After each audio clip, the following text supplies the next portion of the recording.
This is the Darling of the Forgotten State, unofficial OTS member, Noah Vale, and you're tuned in to the OTS Project.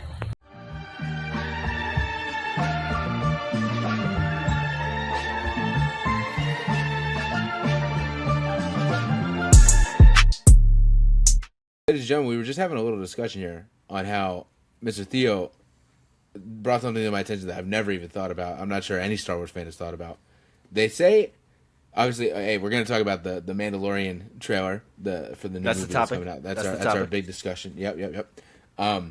So he was saying, they call him Mando, right? And it ends with the O, but there is no O there. It's Mandalorian. It's with the A.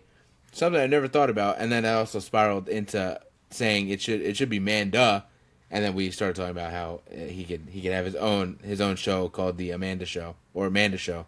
So if it wasn't already a thing, we could definitely go that route. I'm just saying, every time I spell Mandalorian now, I always spell it Mando, Lorian, right. And it's always wrong. All right, ladies and gentlemen, welcome back to OTS News. I think we're on episode 47. I believe this is the number of the episode. Mr. Theo, yeah. What is going on with you, my boy? I'm gonna zoom in a little bit. My boy. I've been chilling. I went rollerblading for 5 miles last week. That was my big thing last Saturday. Did a 5-mile rollerblade. That was very exhausting, as you can imagine, but I was able to do it, and that was a very, very fun time. I didn't have any Valentine's Day plans, so I made Valentine's Day for myself. Did you play the Power Rangers movie song? I did not play the Power Rangers. I had a whole playlist of 70s, 80s disco music because I'm like, damn. If you're not rollerblading to that, what are you rollerblading to? You know what I mean? That's what it's for at that point. I did see your Instagram story, and there is something kind of funny about your very skinny legs with knee pads and rollerblades on that made me chuckle a little bit when I looked at your Instagram story. Hey, I had the whole. I had knee pads, elbow pads, gloves, the whole shebang shaboodle. You gotta be safe out there, guys. Nice. On my end, it's been you know what it's been a very big Disney week on my end. Actually, before you go on with that, I did also want to mention that I have been, since you have recently played it, I've replayed Dispatch. And pretty much went through all the routes that I didn't go through last time. And that's been pretty fun to see, just how different things work out. Right. With, different relationships, who you pick for the team, and all that kind of stuff. It's been very interesting playing through that again. But I've been having a fun time with it. Nice. Yeah, it's been a very big Disney week over here. I got back into Disney Dreamlight Valley. It's been a very long time since I've played that game. So it's been a week where I've just been grinding as much as I can because there's so much stuff so many characters that I have missed between the realms, the expansion, the solo characters. There's just so much that I have to do. So I've been kicking away through that. But simultaneously, as I've been doing that, I've been watching Disney movies that I just haven't seen in a long time or haven't seen. So it started with the Cars trilogy. I watched the Cars trilogy. Great. Cars good stuff. Good. Love that. Yeah. Cars 1, goated, one of the best. Top 5 Pixar movies for sure. Right. Cars 2, obviously, it exists. It was not as bad as I remember it being the first time I watched it, but it definitely feels. I was talking to Mikey and Noah and Nova about this. It feels like. So Mater had his whole little Disney series or whatever on Disney Channel or whatever it was, his little shorts. Right. Yeah. I remember that. Yeah. That movie feels like if you just took one of those Mater shorts and just made it into a full-length movie. Yeah, pretty much. Yeah. And I'm just not a big fan of that. I would have preferred if it focused more on Lightning with Mater maybe not having a super secret. I mean, listen, this is a kids movie, so at the end of the day, they're just trying to appeal to kids, and I can understand as a kid it being really cool that Mater's a secret spy. But I'm saying from my point of view, it would have been cooler to me if it focused more on Lightning in the World Grand Prix or whatever. And Mater has the side story of trying to fit in with the kind of different mechanical crews of the World Grand Prix of all these different racers pit crews, and he just does not fit in. They make fun of him, they just shit on him, and then he ends up being the one that pulls out some crazy shit at the end, and everybody's maybe that guy's not so bad or something like that.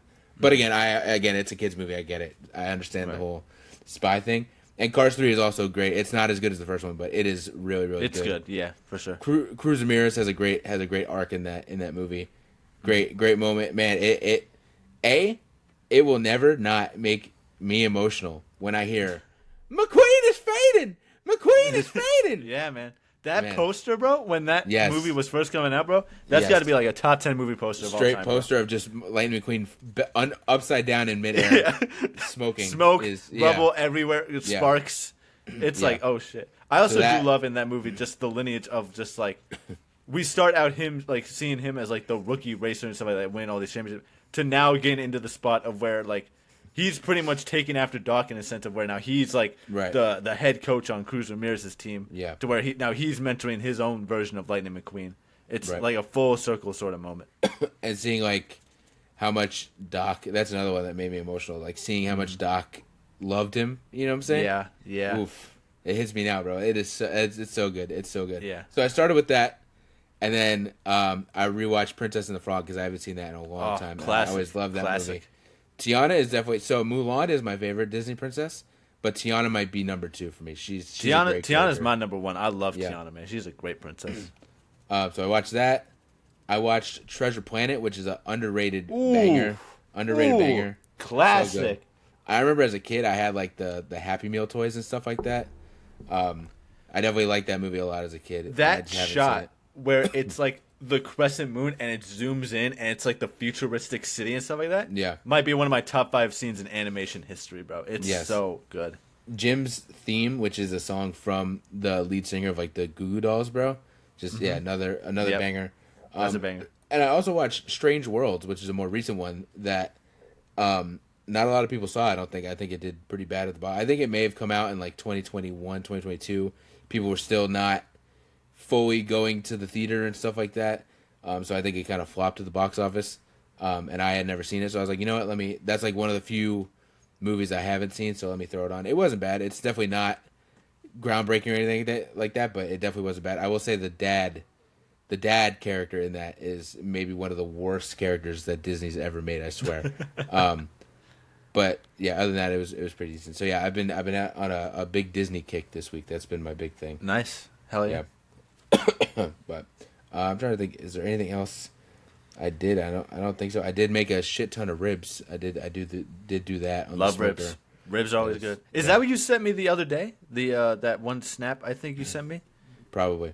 It was just 'Cause I was- giant racks of ribs. Yeah, on 3 the giant trigger. racks. 'Cause at first I was like, I was trying to figure out what it actually was that you were smoking. Because I was like, it had just such a weird shape to it. But then I saw the bones come out. So I'm like, oh, he's cooking Yeah. ribs up. Okay. I wish I was there for that. That wasn't the plan. I was not planning. That was on Valentine's Day. I planned on just playing more Dreamlight Valley and maybe watching some more Disney movies. Right. But we're doing some construction on the backyard and stuff like that, and so my mom's friend, one of her best friends, who's doing the construction, he and his crew were here, and they decided, hey, let's smoke some ribs. So then that responsibility apparently just fucking fell on me to do at the last minute. So, yeah. They know you'll do it right. That's why. you know? I guess so. Yeah. So yeah, they were pretty good. But my nan said those are the best ribs she's ever had. So Okay. yeah, You ain't gonna be my mom's ribs though. She makes the best ribs. I'm sorry. Oof. That's just gonna I'm happen. not sure I've ever had her ribs, so I can't. That is Can't- a crime. can't agree. You gotta have these women's ribs, bro. They go crazy. She literally like preps them like 2 days in advance. It's that good. Nice. All right, let's dive into our songs of the week. Ooh, my song of the week is gonna be "All I Need" by Slushy with 2 eyes, not a Y, 2 eyes. Oh, I So know. if you're looking it up, that's what's gonna be the name of the artist there. This is something I've kind of rediscovered because back in like 2015, me and my friend group at the time were heavy into like Rocket League, and this was like the theme song for the game at the time. Okay. And I've stumbled back onto it somehow a decade later, and it is an absolute like banger, just a straight house banger. So if you're looking for some like techno house music, this is a great place to get into it because this song is a banger. Let me add it to the playlist here. Give me the name one more time. All I Need by Slushy with 2 eyes. Yep. All right. Let's see. Bam. It says Slushy and Avelia. Is that it? Oh, yeah, probably. Okay. I don't know. 'Cause I just know it by Slushy, but if they're also on there, then my bad. All right. Theo's song of the week that has been added. My song of the week, staying on brand, is going to be "Life Is a Highway" by Rascal Flatts. That Man. that might just be like song of a lifetime. Honestly, Such a good song. Yeah, I think I've said it before. That's a song that like, if you're in a bad mood and you put that song on, like you cannot be it will in a cheer bad you up. mood. Right. Yeah. I think part of so my mom went to a Rascal Flatts concert on Friday night. So I think that's what got me. She was sending me videos of them singing, and then she sent me a video of them singing "Life Is a Highway," and I think that's where I was like, you know what? Let me put on Cars. Let me throw Cars on real quick. Let me throw Cars. So I think that's what started. So yeah, just such a good song, such a banger. I'm not even a country guy, but I can get into some Rascal Flatts because they got some. I don't know bangers. anybody that hates that song. I don't think it's possible. Yeah. Well, I'm saying in general they have bangers, but that song is No, for sure. Yeah, just legendary. Obviously we grew up listening to that song as a kid. right. It's such a, even though it's not a song made by Disney, you know what I'm saying? It is such a iconic like Disney song. Yeah. That, yeah, it's just so good. I love that song, and I love Cars. I love Cars. All right, let's dive into our weekly blind rank, our favorite time of the week. Do you want to go first? Should I go first? You know, I'll go first. All right, yeah, go ahead. Seeing as how our topic, our little discussion is, we're going to be breaking down this Mando trailer. I figured, Mr. Theo, I'm going to have you blind rank episodes of The Mandalorian. Oh shit! Okay. Yes, I will say off rip. On standby. I will say off rip. There are no episodes from season 3 on here because season 3 was kind of a nothing burger. Great. Already off to a good start. So these are only episodes from season 1 and season 2. So starting off, Okay. we're going to start with season 1, episode 1, the one that started it all, chapter 1. Ooh, fuck. What a great introduction. That is such a great introduction episode. That's such a great episode in general. Like, talk about aura farming for a whole episode, because that's just all Yes. that man does, man. Hey, the shot where in the beginning of the show where he goes in that bar and he's just standing in the doorway. He's standing. Oh, I think it was in the first trailer. It's just that so was in the good. first. Yeah. But it sets him up very well as a character, but also sets up like the theme of the show of it being like a spaghetti western almost sort of situation. I'm gonna put that one. Shit, that's so hard because it's also like there's so many other good episodes. I'm gonna put it at 3. I think 3 is a good spot for that. All right. Your next one is going to be season 2, episode 3. This is the episode where they introduce Bo-Katan into live action. Ooh, Bo-Katan, legendary character. I can't even be mad at that. But Yep. I don't think it's as good as the first episode. I'm gonna put it at the 4 spot. Okay. All right. Your next one, in similar fashion, is going to be season 2, episode 5, where they introduce Ahsoka Tano into live action. Ooh, shit. Hey, no, she legendary, bro. She legendary. Yep. I'm gonna say 2. Okay. I'm gonna say 2. Yeah, It has to be up there. I remember. it's up there, bro. Quick It's up story there. time. I remember. So this is when Disney Plus was dropping episodes at like 3:30 in the morning for whatever reason. Right. And I had nothing going on, so I would just like stay up or wake up around that time and just watch the episode like as soon as it dropped. So I remember watching the episode, and obviously the rumors were there. We already knew that this was probably happening, and that episode like pretty much starts with like just the white blades just like turning on and shit. Mm-hmm. And I was like, I remember I genuinely started crying at like 3:30 in the morning, just like tears and stuff. And so I remember I watched the episode and I went to sleep, and I woke up, and I think you were still living home, but you were in college, so I think you would go and do like your morning class or morning classes, and then you would come home around like noon or 1 o'clock or whatever.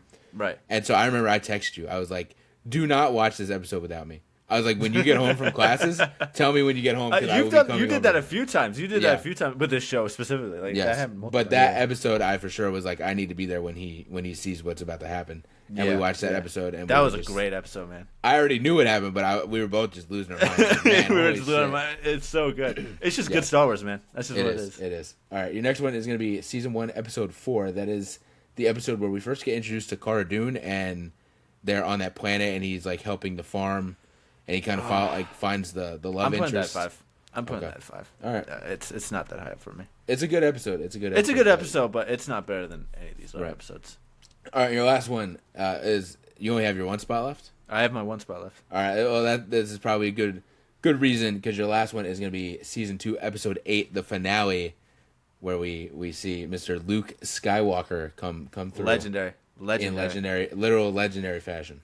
That So, Hallway scenes, man. These motherfucking Force users in hallway scenes. It's always a 10 out of 10. It doesn't matter if it's Darth Vader, Luke Skywalker, Darth Maul. Right. They kill it every time, bro. Right. It's I so remember. good. Same thing.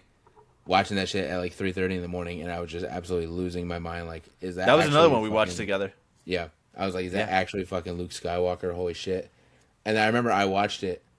I was watching it with my parents. So everybody was watching this damn show. This is like the peak of the show. So I'm Right. watching the show, you're watching the show, and then my parents were watching the show. So I deadass would watch the episode like 3 times because I would watch it. Then sometimes I would go and watch it with you. And then at night when my dad would come home from work, the 3 of us would sit down and watch the episode again.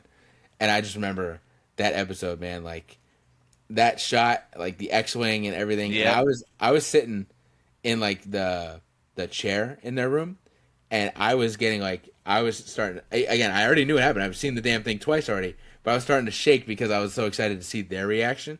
Right. And I just remember, like, I just remember my mom being like, "Who the fuck is that?" Like she wasn't catching on. Even though, like, listen, they don't show his face. It's until Wedge that- Antilles. They don't show his face until that last moment. But Right, like, right. you could pretty clearly tell who that is. And my mom was Right. like, "Who the fuck is that?" And my dad, who's a Star Wars fan, but he's not a diehard Star Wars fan, without seeing this man's face, goes, "It's Luke Skywalker." And I was like, "Damn, Dad, all right, you clocked that one. That was pretty badass." Again, he likes Star Wars, but he's not It's like Porkins a back diehard from fan. the dead. Yeah, but I'm like, he's a Star Wars fan, but not like a diehard Star Wars fan that I would have figured he would have caught that's Luke Skywalker off rip. Right. And yeah, that might be the best episode of the whole show. it out of all 3 probably seasons. is. It's very Just the way they when that X-wing comes in and the music is like subtly in there and you hear like the crew being like, "What's going on? Like one X-wing, what the hell is that gonna do?" Like just the excitement, and then it cuts to Grogu like sensing it. Oh man, yeah. it is so It's cute. so good. So good. It is crazy too that Sasha Banks is in that damn scene. Like it's pretty cool. It's She's pretty in that wild. whole season. She is. Axe Wove's got kind of literal the axe until season 3. He wasn't in much of that. But yeah, it's just such a good show, such a good episode, such a good scene. And clearly, I don't know if y'all can tell, but clearly I think we both are excited for this new movie that's coming out. Yeah. Well, we're gonna get into it. We're gonna get into it. Yes. All right, so let's dive into our OTS. Whoa. Oh, my bad. Hey. We went on so long that I completely forgot. Yeah. Sorry. So as I was previously talking about, I've been replaying Dispatch. You have just recently completed it, I think, last week. So I'm just gonna have you straight up blind make Z Team members. All right, sounds good. We're gonna start off with Punch Up. Ooh, you know, I love that he's voiced by Jacksepticeye, a childhood YouTuber there, or maybe more teenager YouTuber for me. But other than that, he was not like this super interesting character, so I will put him in the 4th spot just off the fact that he's voiced by Jacksepticeye alone. Okay. Prism. Prism, ooh, okay, she's gonna go. She was really good. I really liked her, and I think I said she was probably my most used hero in the actual Dispatch portion. But for the sake of 2 other characters that I'm hoping are in here, I will put her in the 3 spot. She might have one of my favorite lines in the whole game. When they're in that like bar fight and the 2 guys like are coming up to her and she like blinds them and one of the guys just goes, "She temporarily blinded me," and she just goes, Yeah. "Temporarily, bitch, you blind forever." It's good stuff. Fucking funny as shit. Malevola.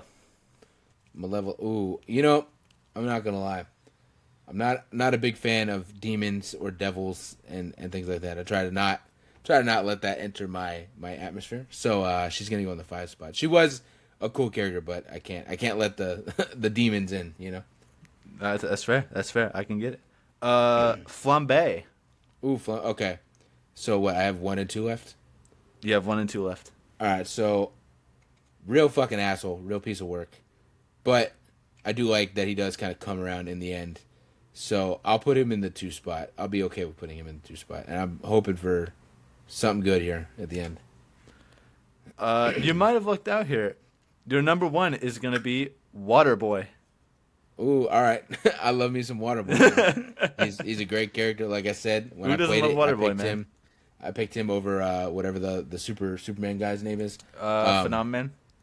Yes, I picked Waterboy. He just needed a shot, man. He just needed an opportunity, and I was happy to give him his one shot. And hey, I'll be honest, he did disappoint for me. There were. I think the first time you use him, on the first time you send him out, I think he fails. I think it's an automatic fail. But other than that, I don't think I ever failed with Waterboy. I knew how to use that character, so. Yeah. Oh, I didn't even. Good list. I didn't even blind rank what I would have did for the Mando episodes. Shit. Real quick, I would put season 2, episode 8 at the 1 spot. The Ahsoka episode probably at the 2 spot. The Bo-Katan episode probably at the 3 spot. The episode 1 at the 4 spot, and Cara Dune's episode at the 5 spot. There we go.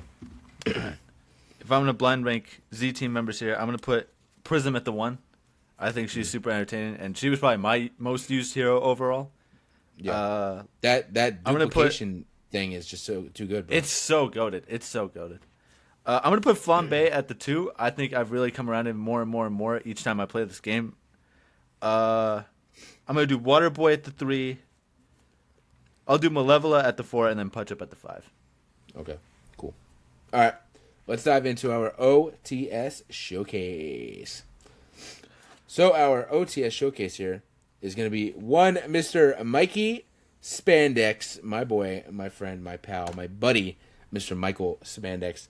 I've known Mikey Spandex for a while. I've known Mikey Spandex pretty much since he started. Like, he came out of training and pretty much immediately came to Proving Ground and stuff. I knew Mikey Spandex when he was wearing literally just like CrossFit spandex that had like Pac-Man designs on him and stuff like that. Right.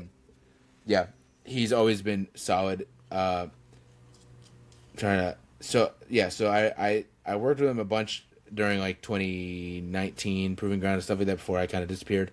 And then he ended up getting signed. He ended up leaving and going and working for WB as a referee. And then he was there for maybe a year, maybe 2 years, something like that. And then he ended up leaving on his own accord because he wanted to wrestle is really what it was. He didn't really want to be a referee. And, I will say, I apologize to him about this. When he did that, I was very critical of that, and we were not very close. So I had no explanation as to why he did that. I was very critical of that. I was like, you've got your dream job, even if you're a referee, why the fuck would you do that? Now knowing, after he's explained to me the kind of trials and tribulations and the mental gymnastics that happen within that system, within the performance center and stuff, I now fully back his decision to leave, and I understood it and stuff like that, and I did apologize to him for being very critical of that. But as a wrestler, I think he's great. I think he's done on a smaller scale, not on a huge scale like a Matt Cardona or a Cody Rhodes. He has done a very good job of reinventing himself. Coming out of WWE as a referee, he has gotten bigger. He's invested more in himself. I love his gear. He has Power Rangers Quantum Ranger gear. Yeah, he does. He's got Quantum Ranger gear, so that's what really won me over at one point. But he also has Attack on Titan gear. Like, he's very good with like the kind of pop culture-y kind of theme on his gear and stuff like that. But overall, just a very solid worker, very charismatic. To me, if I'm booking Mikey Spandex, he's a babyface. I think he embodies like what you would want to have out of like a babyface, out of a top babyface, out of a guy that you can put the world title on, out of a guy that can kind of scratch and claw and fight his way to the championship. I would never book Mikey Spandex as a heel. So Mikey, when you see this, he would looks never like be a heel to me. He looks like a natural babyface to me, man. He can just do all that sort of stuff. He's got Which is great great. ring awareness. He moves around a lot. Like, he moves around very, very fast. But like, if you need him to pick someone up and keep him up there for like half a minute, he does that. He does that shit. Yeah, he's very strong. He's very strong. Yeah. He can do a lot of stuff. Also, now he's involved in the Banana Ball stuff as one of the firefighter calendar men, which is really cool. He's like part of their kind of hype team, which is awesome. So I'm very happy for Mikey because he's doing really cool stuff, really fun stuff. And sometimes Mikey pisses me off. I won't lie. Sometimes in our little group chat, he'll just say shit. He's very blunt. Like, he's very just like to the cuff. Sometimes maybe to his own detriment a little bit, but yeah, sometimes I'll just be like, this fucking guy this fucking guy's gotta calm down. But honestly, I would not change Mikey at all. Like I wouldn't change that out of him, because that just means he cares, means I care, and stuff like that. But yeah, we've had some interesting times over the past like year and some change when we kind of had this group chat and stuff like that. We've gotten really close. I've gotten closer with all three members of that chat. So like now, like 2 years ago, I would have not been like, yeah, Mikey Spandex is a close personal friend of mine. But now I'm like, yeah, that's one of my best friends. I talk to him literally every day, and we talk about Power Rangers or wrestling or Marvel or Star Wars or whatever. So yeah, I'm very happy to see the success that Mikey is doing, especially again leaving WB and kind of taking a chance on himself. Could go very wrong, and it has not gone very wrong for him. He has figured out how to pull it off, and I think he's pulling it off very well. Again, very marketable. Like when I look at Mikey as a wrestler, I just go like, that is your Cody Rhodes. That is your John Cena. Like that's a guy that you can, put on the middle of the poster and be like, come see this guy. And even if people don't know him, they'll be like, I kind of want to go because that guy is like, that guy has like some kind of aura to him. You know what I'm saying? Like he looks cool. He's got that interesting. something, Right. So yeah, is there anything else you want to add in here? No, I mean he really just kind of like checks all the boxes pretty much. I mean he's got a great look. Right. He's great in the ring. He's pretty dependable. I've been going through a bunch of his matches. He literally just like has like on YouTube just like 20-minute classic after 20-minute classic after 20-minute classic. Like you can find good matches of Mikey Spandex everywhere on YouTube. It's really easy to find his good work and stuff like that. So really just check him out. Yeah, I did also obviously. Maybe part of the reason why I thought to use him this week as the showcase is because he had that match with Elias, which was an absolute banger. It was a great match, insane. Yeah. So, yeah, go check out Mikey Spandex, please. Go support him. Go buy some merch. Yeah, he's just great. He's the total package, man. Yeah, exactly. All right, let's dive into some news this week. We got a little bit of news here. Starting off with what was crazy, just an absolute crazy turn of events this week. Fortnite posted their what's coming to Fortnite this week, and the first thing I see is the fucking Dino Thunder Rangers, dog. That shit was insane. So there was a rumor when they did the Power Rangers season or whatever. There was a rumor that the Black Dino Thunder Ranger was supposed to come, which is Tommy. Like that is another Ranger that Tommy was, and it never happened. And so now, not only did it happen, now we got the Black Dino Thunder Ranger, but we got fucking Trent Mercer, dog, in Fortnite. Absolutely fucking insane. I lost my shit. I was like, holy shit. So last night they came into the item shop. Of course, I went in and purchased those glorious men immediately. But again, I think when this happened originally with the Mighty Morphin Power Rangers, I was talking about how I just am so happy that that's a thing, and I was very happy to see all the love and the support that it was getting. Same thing here. I was looking online. Same thing. People were excited. The main thing that got me, it got Nova, it got Mikey, it got Noah, it got everybody else online, is that finally, we have something that isn't just Mighty Morphin Power Rangers. Right. That doesn't happen. So when Hasbro did the Lightning Collection, they would do other teams, and I was a big Lightning Collection guy because of that, because it wasn't just Mighty Morphin. I have the whole In Space team. I have some of the Time Force characters, like, you know what I'm saying? So that's really cool. But for years, and they still do it, it's only Mighty Morphin because that was the first season. That's the most iconic season. That was the most popular season. I get it. But there is a fan base for other seasons and kids that grew up with other seasons. Dino Thunder was 20 years ago, dog. So that's what I grew up with as a kid. Mm-hmm. So the fact that a game as big as Fortnite, and listen, obviously Fortnite does do some random collabs. They just did The Office and whatnot. They've done very random collabs, but the fact that a game as big as Fortnite was willing to make 2 purchasable skins for a franchise that I love and a team that I love, I was like, dude, that's so cool. So hopefully, I'm hoping that with them doing this, I'm hoping them doing this makes people go and purchase this stuff. And maybe it shows Hasbro when they get like some reports back that shows Hasbro like, oh shit, hey, these people really fucked with this shit, and it wasn't the original Mighty Morphin team. You know what I'm saying? I'm hoping that this could lead to other things and merchandise and things like that of other teams. We did see the Funko Pops that came out that you got me one of the Zeo Ranger and the Turbo Ranger and the Black Dino Thunder Ranger. So I'm like, okay, that also was kind of a start. So I'm hoping they are slowly going into this, like, let's start exploring other teams because, yeah, like Dino Thunder was 20 years ago. So the people that were a kid when Dino Thunder came out is now a grown-ass adult and would probably like a T-shirt with the Dino Thunder team on it. So, like, right. So, yeah, that's something that was really cool. I'm so happy they did that. And they look great, bro. They look so good. I was playing as them last night, and I was playing as them this morning before we hopped on here.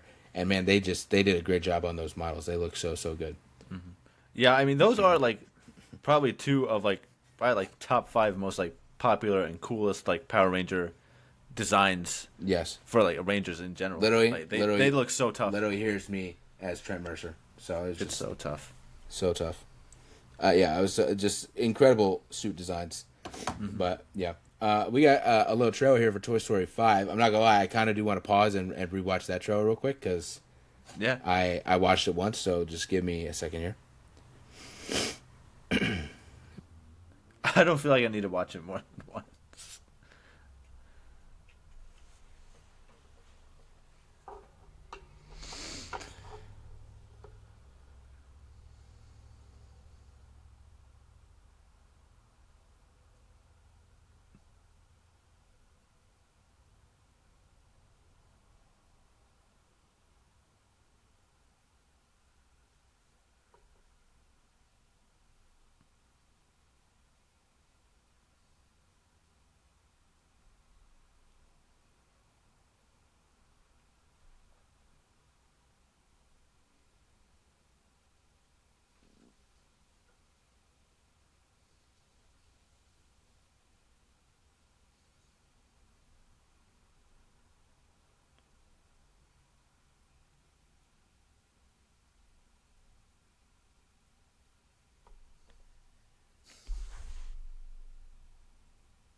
All right. All right. On a similar but bigger scale than Cars, these fucking toys will never not make me fucking emotional, bro. This is Toy Story is my favorite like animated franchise ever.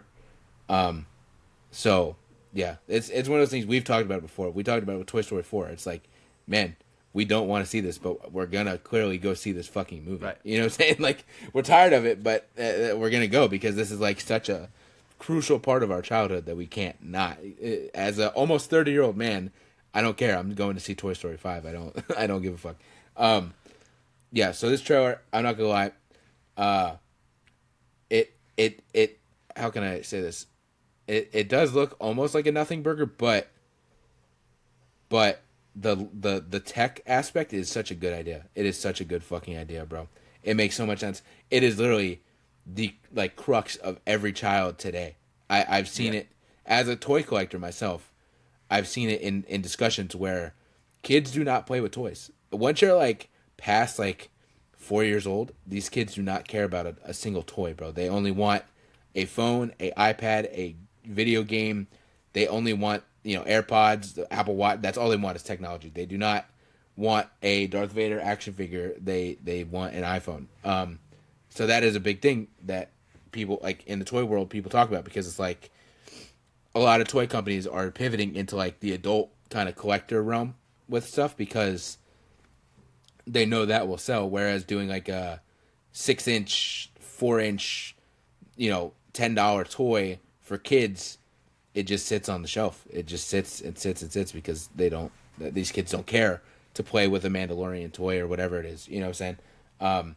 So them bringing that in as like the big plot line of Toy Story 5 makes so much sense. I think that's going to be a really good aspect. I did see somebody say, don't, like, Lilypad, who's clearly the main antagonist here, don't all iPads have like a camera on it? So why wouldn't she be able to just record these toys talking and just like expose that to Bonnie?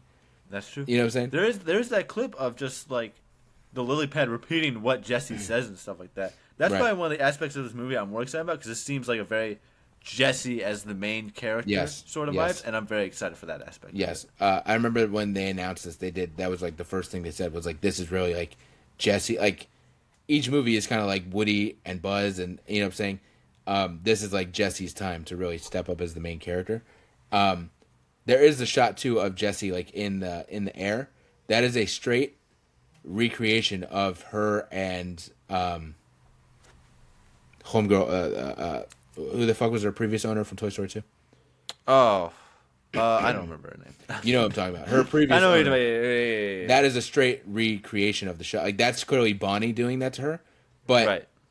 that was something they showed in the fucking When Somebody Loved Me segment in Toy Story 2. Yeah. So that is probably why Jessie is such a main character in this, is because out of anybody, she can understand and probably has the biggest fear of what's happening, because she's already gone through it with her original owner.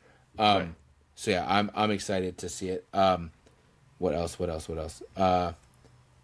Do we think? I doubt it. Do we think there's some sort of cameo by Andy in this movie? No. I don't think so either. No. I think it's fully Bonnie. Like Toy Story 4, it's just fully. It just transferred from Andy to Bonnie. Like there's no. Right. It would be cool if he does for some reason have some sort of cameo or something like that, but I don't see it either. I think he's. In my mind, if Andy comes back in like Andy in any capacity, it's like it kind of almost ruins Toy Story 3, because that's his send off. Right. I agree. The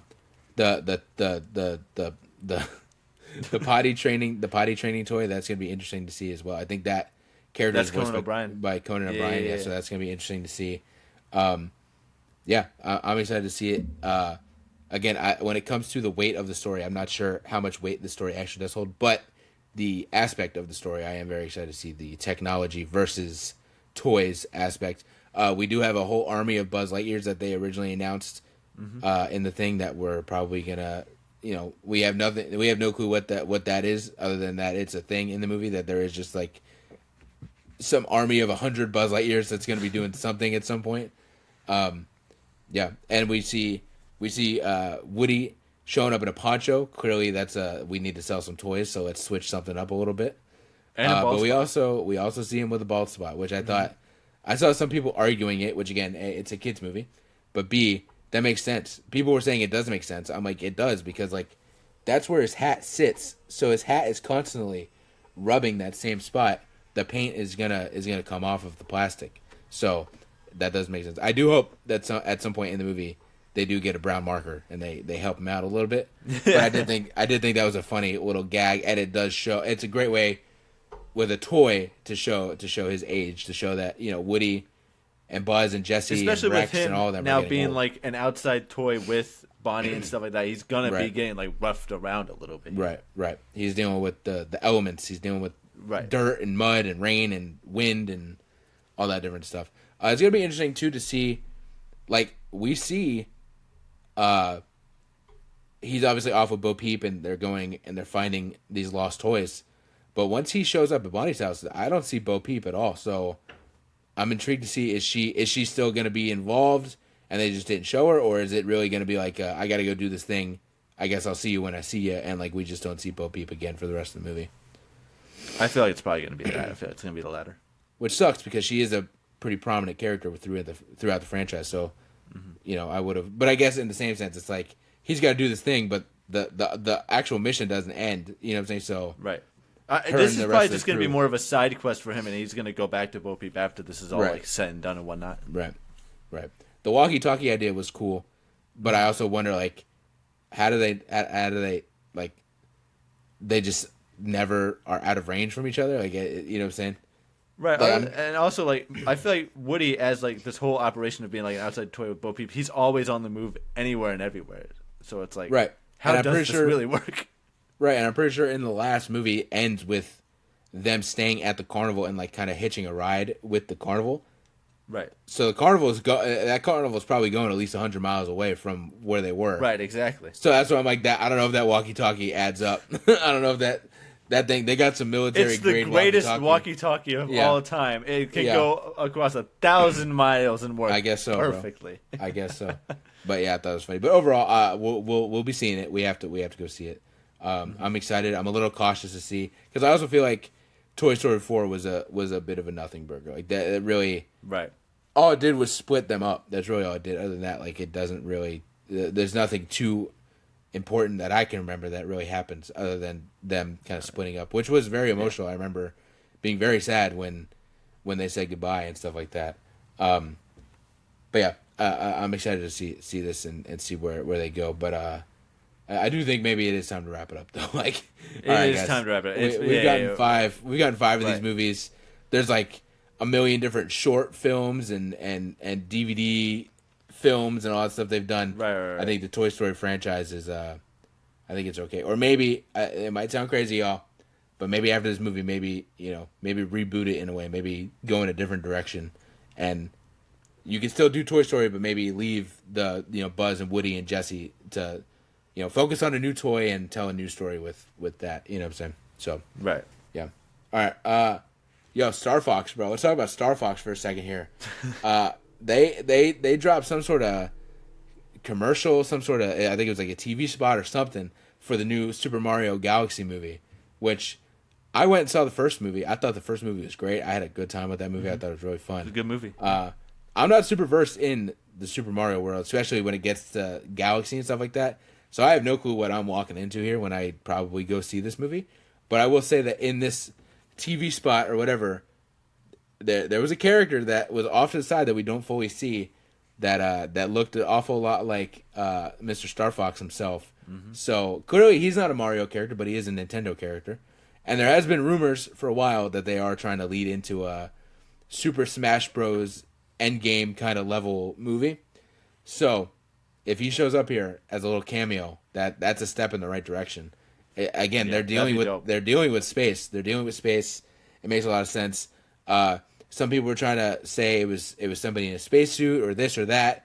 He was wearing a silver jacket, which Star Fox wears. He was wearing green, which he wears, and you could see a gun on his side, which he also has. So I'm pretty sure not many Nintendo characters with pistols, Right. So I'm pretty sure that this is I'm forgetting his actual name. It's Fox something.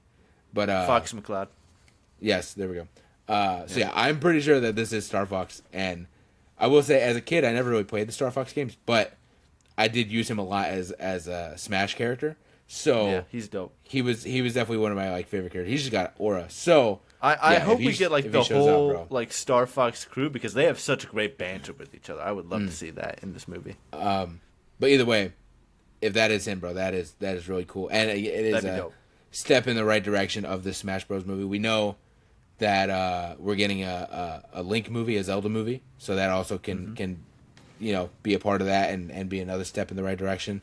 So yeah, if they roll up with a damn Smash Bros. Movie in the next 10 years, that shit's gonna go so hard. That shit is gonna be fucking crazy. That's selling tickets.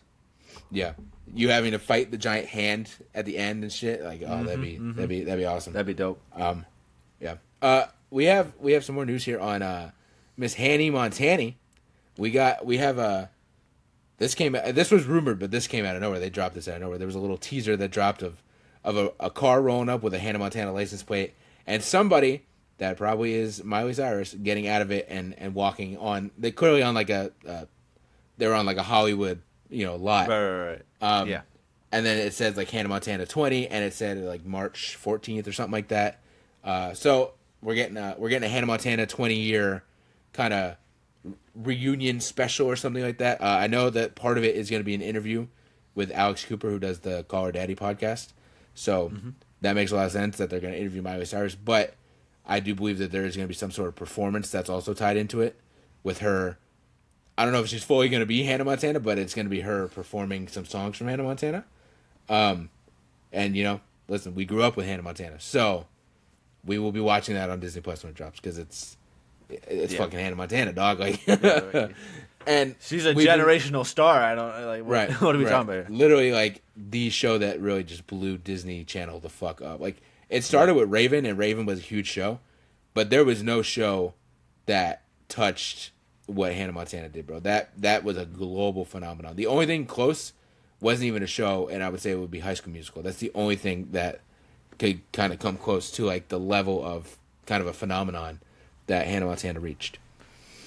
I think you could possibly make an argument for like Zach and Cody. I think it's up there. I don't know if it's like it's not Hannah Montana level. I'm not saying it's Hannah Montana level. I'm just saying like it's up there, in terms of like of course one of the most popular things, Right. I mean, Wizards of Waverly Place you could put up there too, but like I think what made Hannah Montana such a global thing was that it was a performer. So what's different from that show versus Zach and Cody or Wizards or whatever is that they would have her on tour. You know what I'm saying? They would do a Hannah Montana / Miley Cyrus world tour. I think that's what really blew it up. It's like, yes, there's Hannah Montana toothbrushes and dolls and clothing and all this stuff, which all the other shows got. But then it goes to another level when it's like, no, you can go to, the Amalie Arena and you can see Hannah Montana perform live. That's what really it was like. That blew it up. You can see a Disney Channel character literally come to life. Tell that to the Danimals sweepstakes, bro. That people surely want. So I think it's gonna be interview. It's gonna be performance. I hope they bring in some other people too. I hope Jason Earls gets to do an interview. I hope Emily Osment does an interview. Probably not Billy Ray Cyrus. That might be a smart idea to steer away from. Probably. But Mitchell Musso and Jason Earls and all that, and whatnot, and Moises Arias and whatnot. I hope they get to be a part of it too. I hope it's. I mean, listen, if it's just Miley Cyrus, that's cool. But she wasn't the only person. You got to bring the other people back too. I mean, they were a part of it, Right. So I hope we do get some stuff with them too. I think it'd be really cool. But yeah, I'm excited to see what they do. This is their way. Like people were arguing Raven versus Hannah Montana. And again, no disrespect to Raven. I grew up watching that, so Raven and whatnot. But it's still not the same. And also, like, people are trying to say, like, isn't it a little weird that Raven didn't get this? Raven got a whole sequel show. So, like, she got a whole, second show. So I'm like, she didn't need a 20-year reunion special because she got a whole show on Disney Channel that lasted, like, 7 years or something like that. So, yeah. I'm excited to see how this all comes to be. Excited to celebrate our childhood a little bit. Again, I am a almost 30-year-old straight man, but I will be up and I will be dancing to they're raking that nostalgia, man. They know how to do it. Yes. All right, our last piece of news. We got some more WB 2K news. This is the big stuff for me because they did a ringside report on Universe mode. So the draft will be coming in Universe. We've known that. Right. But they made it to where you can create, edit, or remove drafts, so like you can kind of fully just do whatever you want with them, which is cool. So that's one thing. I have a little list here. The Universe Wizard, that also helps you like kind of like on a overall basis with the calendar and stuff. Like you can choose which shows are featured and superstars and what superstar. Like it's just kind of more of that, but it's like more in depth. You can also decide which. This is something I love. You can decide which month the calendar actually starts on, like when your universe starts. Nice. Yeah. Which I love because in my created universe, I mean I don't mind it, but like my WrestleMania is in April because that's just where the calendar ends. Right. So I like the idea that I can make my WrestleMania in September if I want to and change it up. They totally. So they're introducing a watch show mode to where you set up the card and set up whatever you're going to set up.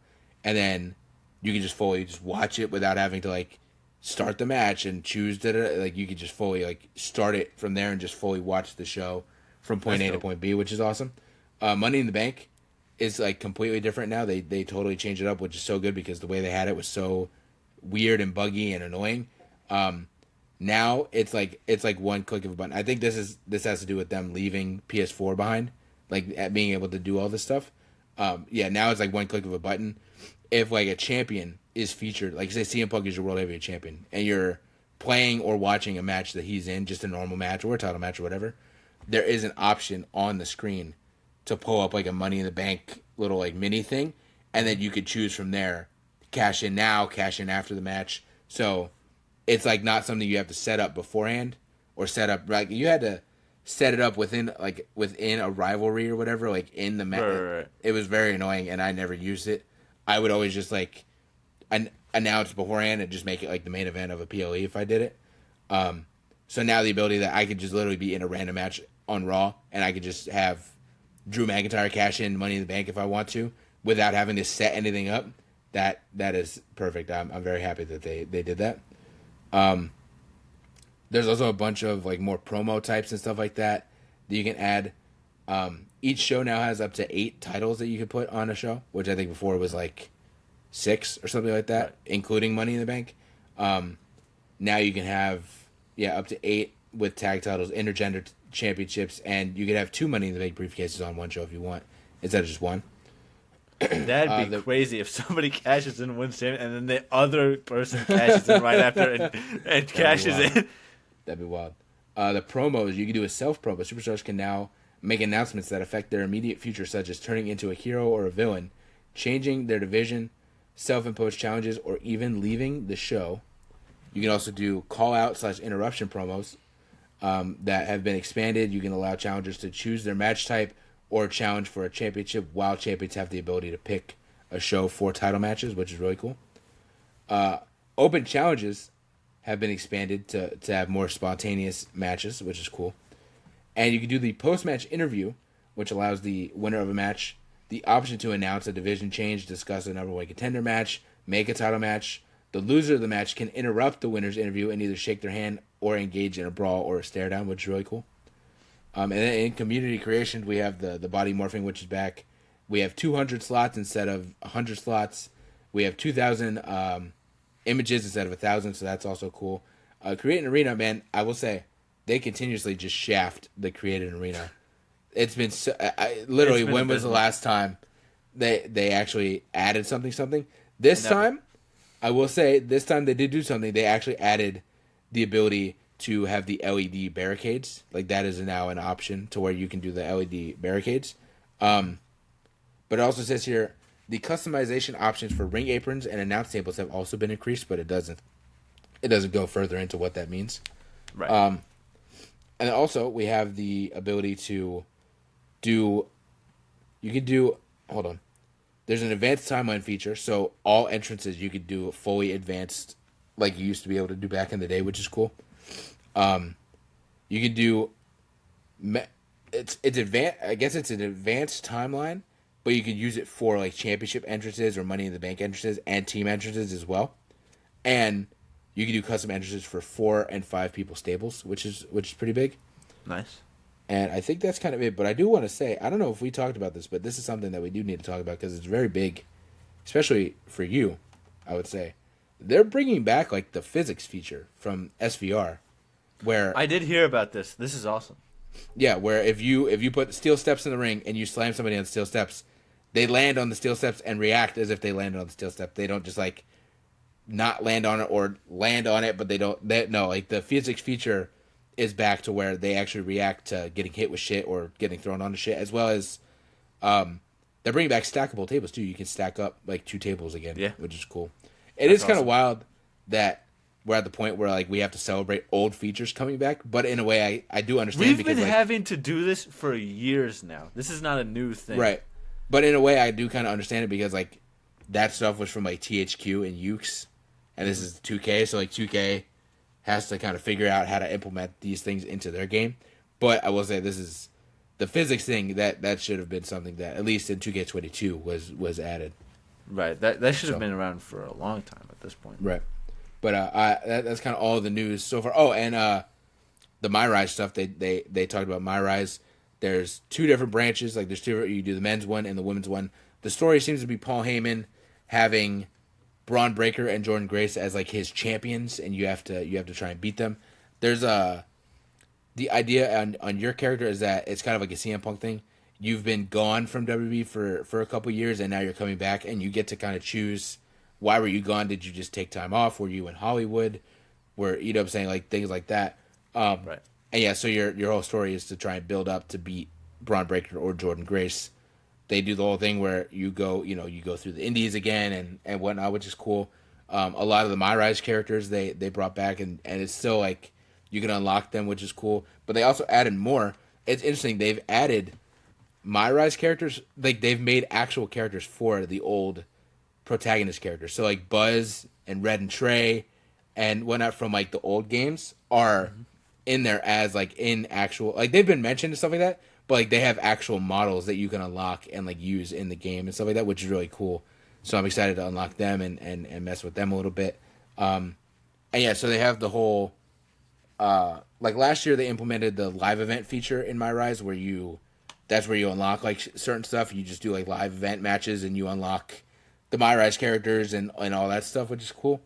They brought that back, but they changed it and they implemented it like actually into the story to where like it's kind of one of those things where it's a common thing in games where like you'll get to a section in the story and you have to do like a certain amount of live event matches before you can continue on in the story, which I actually do like. And then once you do that, you can choose to go on or you can stay and do more if you want.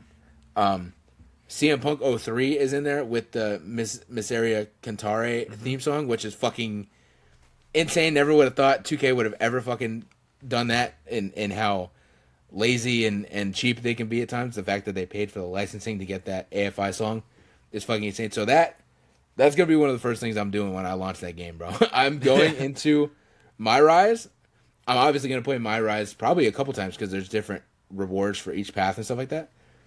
But I will be going in, and whichever way I have to unlock 03 CM Punk, I'm doing that, and then I will be stopping My Rise, and I will be going and playing as that CM Punk a few times, and I'll probably go back into My Rise. But I'm just so excited that not only is like ROH CM Punk in there, but he's got the theme song, which is like one of the most iconic like independent wrestling theme songs ever. So I'm super hyped. I'm super hyped. Yeah. I did say, maybe I do this every year. I did say I'm cautious. I don't know, but they with the improvements here, they have won me over. The DLC thing is kind of annoying, but the fact that the physics feature is being brought back, there's more cost slots. Universe is getting actually some sort of upgrade and stuff like that. They are winning me over with the features here, so I'm excited. They also did yesterday. They did like their creator thing where they like have creators come and play the game and stuff like that. And Austin Creed was there, and he accidentally spoiled something on accident. So he posted so on the My GM thing he has like his photo, but then like when you go into it, there's a bigger photo. So he made a video where he's showing it, and like it is funny because the bigger photo is him in like almost like a pimp outfit. It's pretty funny. So he shows the whole menu screen, right, for the game, and there's a section that says Ringside Pass for the DLC, and who's on the cover of the Ringside Pass than none other than Mr. Iguana himself. So I think he's gonna be the first season starts like 2 days after the game drops or something like that.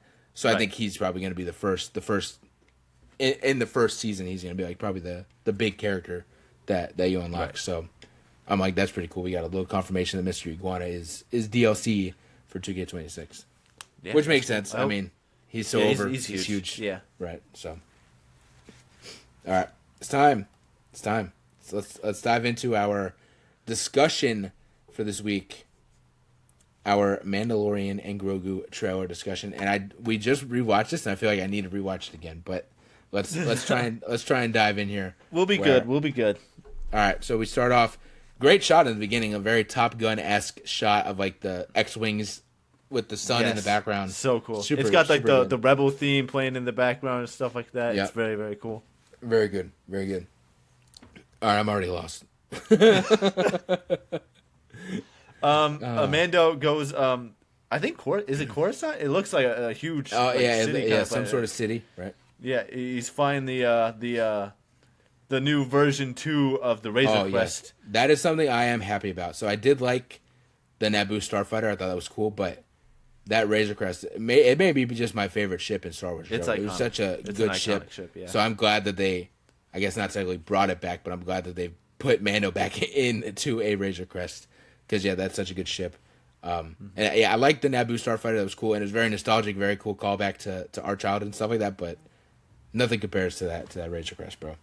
Yeah, he's flying down on the Coruscant, possibly Coruscant. I'm assuming it's Coruscant. It looks like Coruscant. We'll just call it Coruscant for now until we're proven wrong. Right. He goes up and meets with this four-armed guy that's played by Martin Scorsese. Yes, looking which is for wild. Yeah, it's wild. Wild. Such a wild take. I love him as an actor. I think he's so funny as an actor. I think he's gonna have some good comedy here. I thought it was a joke. Like somebody posted like Martin Scorsese plays this character, and I'm like, oh, it's funny because he kind of looks like the character. That's funny. And then people were like, no, like actually he is the voice of the. I was like, oh shit, that's crazy. Mando's looking for information.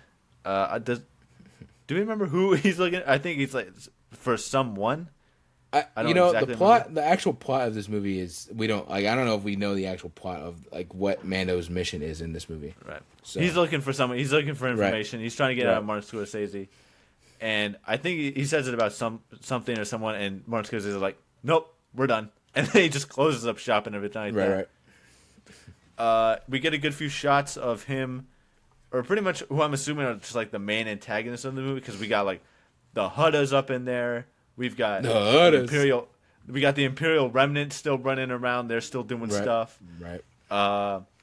Other like bounty hunters and whatnot. So it just seems like there's going to be a lot of like different forces here at play that Mando's going to have to go up against and also try and protect Grogu against at the same time here.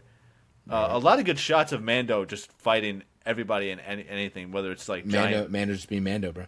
Mando just being Mando, just being like a straight killer. Pretty much almost like damn near the John Wick of the Star Wars universe, pretty much. Yeah, really. We got a good few shots of him with his helmet off. They took his helmet off, so we got a good few shots of Pedro, which I'm assuming he would have wanted anyways, because why would you not? But we got my boy back. We got my fucking boy back. Embo is back. He's looking incredible. I cannot wait to see what this man does. He's got his dog with him, too. He's got his dog with him.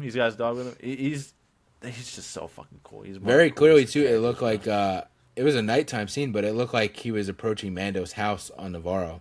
So he gonna be trying to steal Grogu. That's my assumption. I need these two to scrap it out. Right. Yeah. My assumption is that he has some orders to take Grogu away from Din.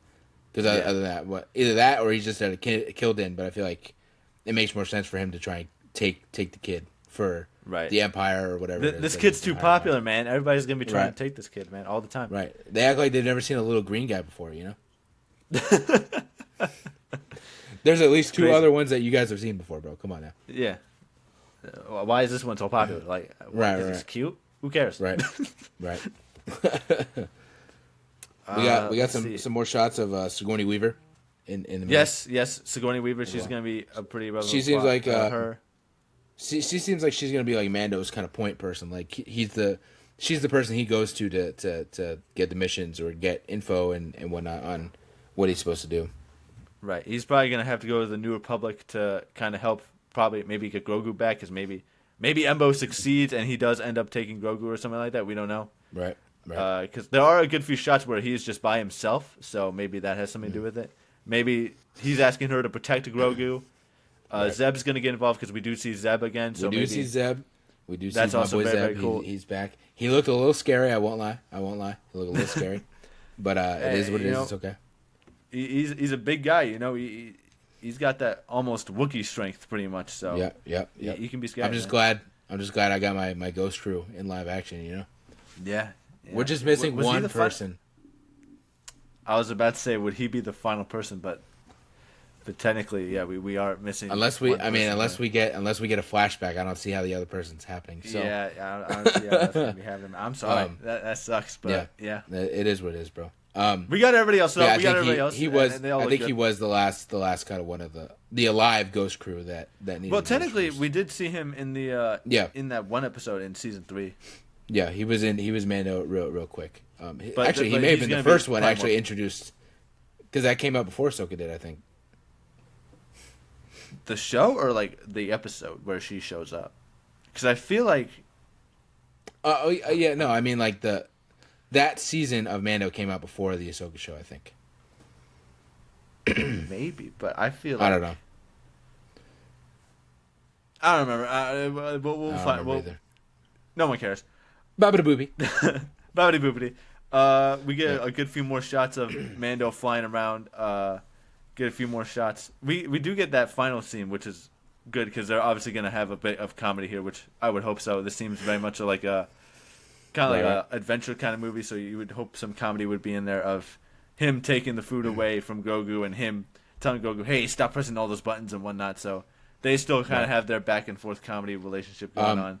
We do see a little bit more of Rada the Hutt in that Yes. kind of Yeah. gladiator scene. I will say, I was fully expecting him to look like Jeremy Allen White. He does not. He just looks like a normal Hutt from what I saw. Like I thought they were gonna try and make his face a We're little just bit gonna more put Jeremy like his Allen White. face on a Hutt body. Yeah. I kind of figured that's what they would have done, but No, they just, I was not he just expecting looks like a that at normal all. Hutt.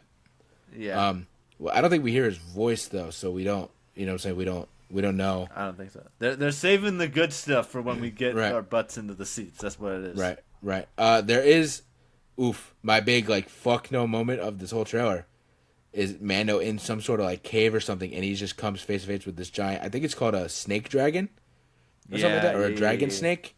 Fuck that shit. Just this That gigantic looks so pink, cool. It looks so cool. terrifying. No, it doesn't. It looks like fucking hell. Hell no, bro. Hell no. I was like, nope. That's a whole lot of nope. Just imagine Paul Atreides riding on the back of that thing. Like, what are you talking about? That'd be so cool. All right, that would be kind of cool. That'd be cool. That'd be cool as shit. Just more action shots. I feel like pretty much that's pretty much what the rest of the trailer is. I feel like I don't think there's any big like story beats that we haven't already talked about that happened in the trailer. Yeah. All right. What do we think? What do we think is happening in this movie? Like, what do we think the actual story is here? What's the plan? I feel like they wouldn't show Imperial Remnant stuff if they weren't maybe not actively involved, but involved in. So I'm assuming it's gonna be more like shadow stuff. Like maybe they're trying to set up more stuff here and there and stuff like that. They're not gonna be the main antagonist, but they will be prevalent in some way. Maybe more of like an Act 1 prevalency. Because I do feel like the Hutta stuff and the crime stuff is going to be the big part of this. Right. I feel like. So we know, it's kind of up in the air now. I think it's taken a backseat, but the plan was that there was going to be some sort of Dave Filoni kind of endgame movie with Mando, the Ahsoka cast, probably the Skeleton Crew cast, like all these different things coming together. And I think that's still happening, but I do think it's taken a bit of a back seat a little bit, and they're kind of reworking it. But if that was the plan when they were putting this movie together, that was the plan. Mm-hmm. So I feel like part of the thing is that this movie is going to be steering in that direction of that's where they're trying to go. So I do think Moff Gideon's dead, right? We saw Moff Gideon get fucking burnt to a crisp. But I think Mando knows that Moff Gideon wasn't the head. You know what I'm saying? He wasn't the head of the snake. Yeah. I think Mando, part of this movie, like he's dealing with the Hutts and he's dealing with all that stuff, but I do think at the same time, part of his story is that he's going to be trying to find out information on who is the head of this, who is in charge of this, which is going to be Thrawn, right? Mm-hmm. So it's like I feel like that's where he's trying to get info on who is the head of the snake. How do I take out the Imperial Remnant for good here?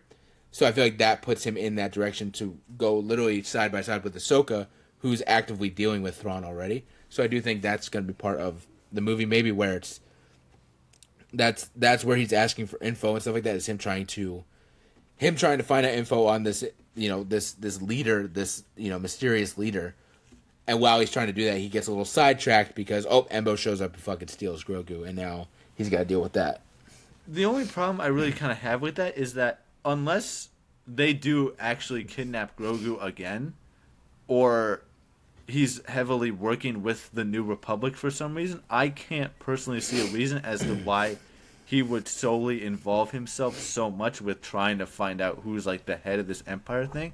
Especially because with like season 3, it looks like he's just kind of like pretty much not retiring, but like he's definitely like taking a break and stuff like that. So the Empire would honestly have to get more heavily involved with him before he gets heavily involved with what they're doing and finding out information about them, unless he's working with the New Republic or something like that. Right. So I think in a way, like, yeah, he is kind of working with the New Republic, but also I just feel like, I don't know, yeah, maybe that is, maybe Embo is hired by the Empire, right? Maybe he is hired by the Empire, and maybe it's earlier in the movie. Maybe that's what gets Mando back into action, is that in the middle of the night, Grogu gets taken, and that's what gets him back into the fight. And then he, maybe earlier in the movie he does get Grogu back, but he still now has a reason to kind of fight back against the Empire, because it's like maybe he realizes like Moff Gideon's gone, but these motherfuckers are not going to stop till they get my kid. So now I got my kid back, but I can't just go back to fucking living on Navarro. Like I need to fucking step up and take this shit out, because if not, they're not going to stop coming for my kid. Right. So do we think? No, go ahead. Go ahead. No, you go ahead. I didn't really. No. You go ahead.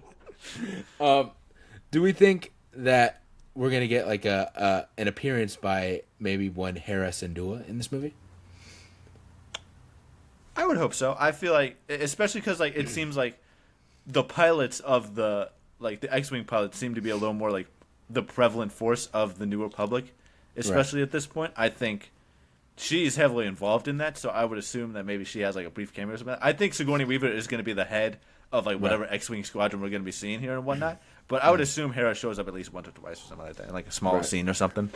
Right. So I think so too. I think some sort of something to, again, maybe set up the connection between the Ahsoka show and Mando is maybe her showing up, and maybe she meets Mando and has a conversation with him about something. Maybe that's at the end of the movie. Maybe she rolls up and has a conversation about, hey. That could be a good way of like introducing Zeb into this movie, because it's like, oh, you need help from like a ground squadron? I got just the guy for you. He's very strong. He's very capable and stuff like that. And that's how you bring Zeb in and stuff like that. Right. I just feel like I could see like, I feel like I could see maybe at the end of the movie her rolling up and being like, hey, I'm gonna be honest with you. I know you're a bounty hunter and stuff, but like, my friends are stuck literally in another fucking galaxy. I'm gonna need a crew to kind of. Yeah. If we're gonna want to stop this new Imperial remnant, we're gonna need all hands on deck, and we need them. Can you Which help? in turn means I need you, right? I need you, and I need them, and whoever else. Yeah. I need as many hands on deck as I can get, and maybe that's where Mando goes. And also, it's like these people are there, so maybe they can help. Like they can train this kid or something like that. That's something that we could lead into. I mean, that's what, bro. That would be that's the end peak game. cinema. Peak cinema if Ahsoka and Sabine and Ezra are all like there with Grogu, like all just training, bro. That shit. Yeah. That shit would go so hard. That's the end of the Endgame movie right there. It's just like them all meditating together in like a forest or some shit. That shit would go so hard. Right. But, and then Cal Kestis shows up, and he's also a part of it. Right, and then Rey shows up with her new Jedi Empire. Rey goes back in time to ensure the safety of the new Jedi Order. Right. All right. Is there anything else that we want to add in here? Is there anything else we might be missing? Any other thoughts, theories, conclusions? I mean, I know it's not the most popular project, but I feel like maybe Boba Fett shows up at some capacity, because I mean, obviously he like took the reins after Jabba died and pretty much is now running like with or against the Hutt is pretty much on Tatooine and stuff like that. So maybe he has like a cameo of some sort, like shows up for like a call or something like that. Cool. Right, I think it'd be interesting for Mando to call him or go see him on a basis of like, I mean, you've dealt with these Hutts before. How do I handle these people without like he's going for like information and stuff like that. Right. Yeah. Like, how do I not have to murder these people? How can I actually try and like work with these scumbags?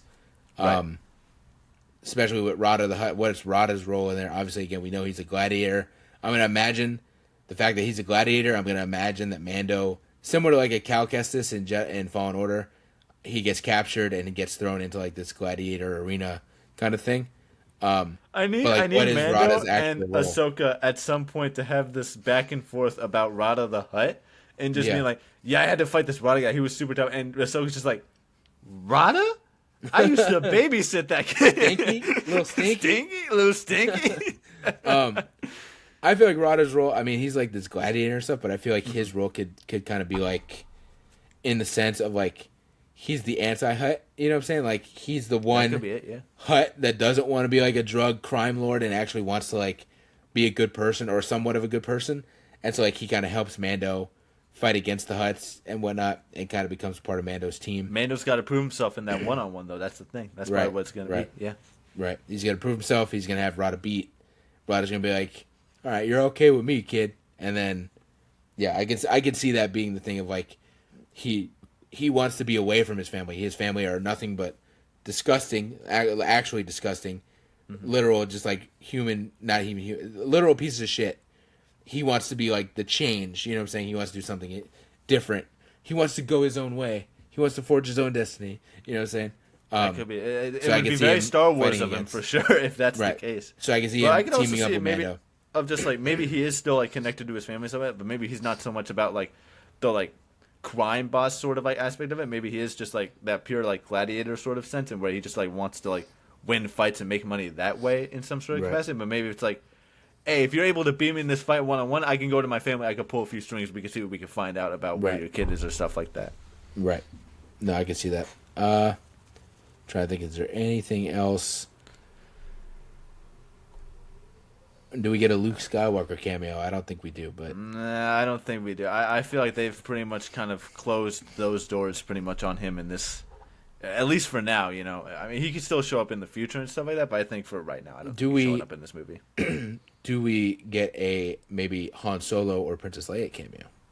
Ooh, they're a little more tied in with like the New Republic and stuff, so they are a little more tied in, especially with Han Solo, because he is like used to that like underworld sort of stuff. So it is possible we could get a cameo. I hope it's not some sort of like just descaled, like de-aged version of Harrison Ford. I don't think just bring in Alden Ehrenreich.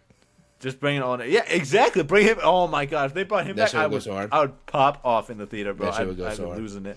I would love that. But that is something on a side tangent, man. I would love, like Kira was such a cool character in Solo. Yes, bring her back. And she's such a prominent character in like the Vader comics and stuff like that. Maybe we get Crimson Dawn. Maybe we get Donald Glover back as Lando. That could be something else we could see. Just bring back the whole crew. Just bring back the whole fucking Woody Harrelson. By his bed. Well, no, he's dead. They can't bring him. No. Bring him back. Resurrect him.